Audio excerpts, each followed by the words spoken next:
ನಮಸ್ಕಾರ ಕರ್ನಾಟಕ.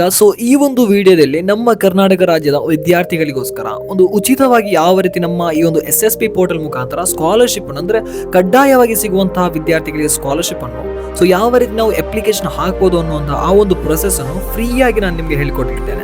ಹಾಗಾದ್ರೆ ತಡ ಮಾಡದೆ ವಿಡಿಯೋ ಸ್ಟಾರ್ಟ್ ಮಾಡೋಣ ಬನ್ನಿ ಸ್ನೇಹಿತರೆ. ಮೊದಲಿಗೆ ನೀವು ಈ ಒಂದು SSP ಪೋರ್ಟಲ್ ಮುಖಾಂತರ ಲಾಗಿನ್ ಮಾಡಿ ನಂತರದಲ್ಲಿ ನಿಮಗೆ ಈ ಒಂದು ಸ್ಕ್ರೀನ್ ಅಲ್ಲಿ ಕಾಣ್ತಾ ಇರಬಹುದು apply for post matrix scholarship ಅಂತ. ಅದರ ಮೇಲೆ ಒಂದು ಟ್ಯಾಪ್ ಮಾಡಿದ ನಂತರ ಅಲ್ಲಿ ನಿಮಗೆ ಹಂತ 1, ಹಂತ 2, ಹಂತ 3 ಅಂತ ಆ ರೀತಿ ತೋರಿಸುತ್ತೆ.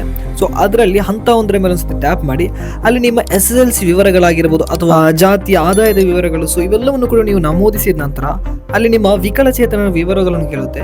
ಅಲ್ಲಿ ಹೌದಾಗಿದ್ರೆ ಹೌದಂತ ಆಗ್ಬೋದು ಅಥವಾ ಇಲ್ಲ ಅಂತ ಆದ್ರೆ ಇಲ್ಲವನ್ನು ನೀವು ಚೂಸ್ ಮಾಡಿಕೊಂಡು ನಂತರದಲ್ಲಿ ನಿಮ್ಮ ವೈಯಕ್ತಿಕ ವಿವರಗಳು ಅಂದ್ರೆ ನಿಮ್ಮ ಪರ್ಸನಲ್ ಇನ್ಫಾರ್ಮೇಶನ್ ಕೂಡ ಅಲ್ಲಿ ನೀವು ನಮೂದಿಸಬೇಕಾಗುತ್ತೆ.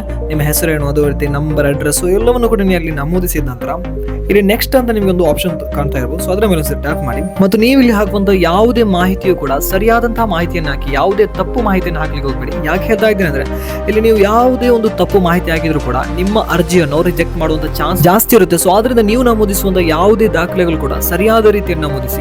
ನಂತರದಲ್ಲಿ ನೀವು ಇಲ್ಲಿ ನಿಮ್ಮ ಕಾಲೇಜ್ ಅಥವಾ ಕೋರ್ಸಿನ ವಿವರಗಳನ್ನು ನಮೂದಿಸಬೇಕಾಗುತ್ತೆ. ಇಲ್ಲಿಯೇ ಕೇಳುತ್ತೆ ನೀವೇನಾದ್ರೂ ಹೊರ ರಾಜ್ಯದಲ್ಲಿ ಅಥವಾ ವಿಶ್ವವಿದ್ಯಾಲಯದಲ್ಲಿ ಶೈಕ್ಷಣಿಕ ಸಂಸ್ಥೆಯಲ್ಲಿ ವ್ಯಾಸಂಗ ಮಾಡುತ್ತಿರುವರು ಅಂತ ಕೇಳಿದ್ರೆ ಹೌದಂತ ಆದ್ರೆ ಹೌದಾಕಿ ಅಥವಾ ಇಲ್ಲ ಅಂತ ಆದ್ರೆ ಇಲ್ಲ ಅಂತ ಕೊಡಿ. ಯಾಕೆಂದ್ರೆ ನೀವಿಲ್ಲಿ ನಮೂದಿಸುವಂತ ಒಂದೊಂದು ಮಾಹಿತಿ ಕೂಡ ತುಂಬಾನೇ ಇಂಪಾರ್ಟೆಂಟ್ ಆಗಿರುತ್ತೆ. ನಂತರದಲ್ಲಿ ನೀವು ನಿಮ್ಮ ಶೈಕ್ಷಣಿಕ ವಿವರಗಳನ್ನು ಸಲ್ಲಿಸಿದ ನಂತರ ಇಲ್ಲಿ ಸೇವ್ ಅಂಡ್ ಪ್ರೊಸೀಡ್ ಅಂತ ಇರುತ್ತೆ. ಅದರ ಮೇಲೆ ಒಂದ್ಸತಿ ಟ್ಯಾಪ್ ಮಾಡಿದ ನಂತರ ಇಲ್ಲಿ ನೆಕ್ಸ್ಟ್ ಅಂತ ಆಪ್ಷನ್ ಇರುತ್ತಲ್ಲ, ಅದರ ಮೇಲೆ ಒಂದ್ಸತಿ ಟ್ಯಾಪ್ ಮಾಡಿ ನೆಕ್ಸ್ಟ್ ನ ಮೇಲೆ ಕ್ಲಿಕ್ ಮಾಡಿದ ನಂತರ ನಿಮ್ಮ ಮುಂದಿನ ಒಂದು ಹಂತಕ್ಕೆ ಬರುತ್ತೆ. ಈ ಒಂದು ಹಂತದಲ್ಲಿ ನಿಮ್ಮ ವಸತಿ ನಿಲಯ ಅಂದ್ರೆ ಹಾಸ್ಟೆಲ್ ನ ವಿವರಗಳನ್ನು ಸಲ್ಲಿಸಬೇಕಾಗುತ್ತೆ. ಅಂದ್ರೆ ನೀವೇನಾದ್ರೂ ಹಾಸ್ಟೆಲ್ ಅಲ್ಲಿ ನೀವು ಕಲಿತಾ ಇದ್ರೆ ಡೇ ಸ್ಕಾಲ್ ಆದ್ರೆ ಇಲ್ಲ ಅಂತ ಹಾಕಿ, ನೀವೇನಾದ್ರೂ ಮನೆಯಿಂದಲೇ ಬರ್ತಾ ಇದ್ರೆ ಹೌದಂತ ಹಾಕಿ. ನೀವೇನ್ ನಿಮ್ಮ ಮಾಹಿತಿಯನ್ನು ಕೊಡ್ತೀರಾ ಅವೆಲ್ಲವನ್ನು ಕೂಡ ಒಂದ್ಸತಿ ಚೆಕ್ ಮಾಡ್ಕೊಂಡು ನೀವು ನೆಕ್ಸ್ಟ್ ಅಂತ ಓದಿ. ಎಲ್ಲ ಹಂತಗಳಾದ ನಂತರ ನಿಮ್ಮ ಕೊನೆಯ ಸ್ಟೆಪ್ಸ್ ಆಗಿರುತ್ತೆ ಫೈನಲ್ ಸಬ್ಮಿಷನ್.